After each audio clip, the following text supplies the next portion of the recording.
Cricket से जुड़ी हर खबर जानने के लिए सब्सक्राइब करें उर्दू क्रिकेट क्लब चैनल को और प्रेस करें इस बेल आइकन को ताकि आप देखें हमारे वीडियो सबसे पहले। पाकिस्तान के ओपनिंग बैट्समैन इमाम उल हक की, जिन्हें अपने डेब्यू में सेंचुरी स्कोर की। इमाम उल हक का कहना था कि उनके फेवरेट क्रिकेटर्स हैं शुएब मलिक और यूनुस खान। वो यूनुस के नुमाइंदे जाफर हुसैन से बात कर रहे थे। साथ साथ में ये भी बोला कि जब से उन्हें सेंचुरी स्कोर की है उनको काफ़ी लड़कियों के फ़ोन आए हैं।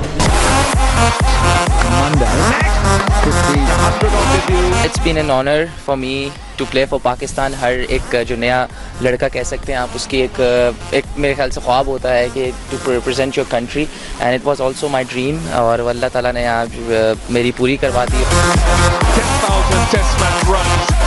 मुझे यूनुस भाई का हार्ड वर्क और यूनुस भाई का जो पैशन है, क्योंकि वो एक आप समझे जब वो शुरू में आए और जिस तरह उनको हाईली टैलेंटेड रेट नहीं किया जाता था, लेकिन अब आप देखें end of the career Pakistan के most successful batsman Younis Khan है।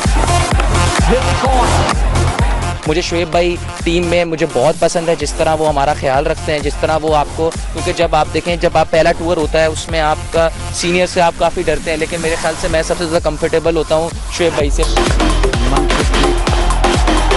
पिछले 3 दिन से मेरे ख्याल से कोई 300-400 कॉल्स आ चुकी होंगी मुझे 2 से 3 में, व्हाट्सएप, इंस्टा, ट्विटर और इन सब को मिला के कॉल्स आई हैं। ख़वातीन का बहुत जो है मैं शुक्रिया अदा करना चाहता हूँ जो मुझे इतना जो है अप्रिशिएट कर रहे हैं। मैं उनको यही मैसेज दूंगा कि मुझे आप फॉलो करते रहें, मुझे आप मेरे लिए दुआएं करते रहें।